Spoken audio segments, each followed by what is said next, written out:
now has issued a severe thunderstorm warning for Iroquois County in east central Illinois, northwestern Benton County in northwest Indiana, until 8 o'clock p.m. or 9 o'clock p.m. Eastern Daylight Time at 6:53 p.m.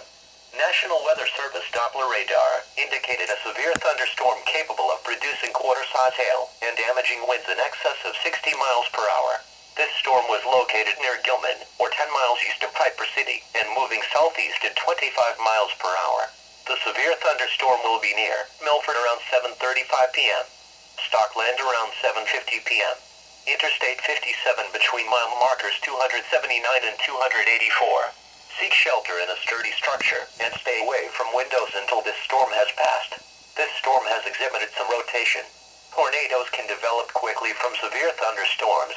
Although one is not immediately likely, if a tornado is spotted, act quickly and move to a place of safety inside a sturdy structure, such as a basement or small interior room,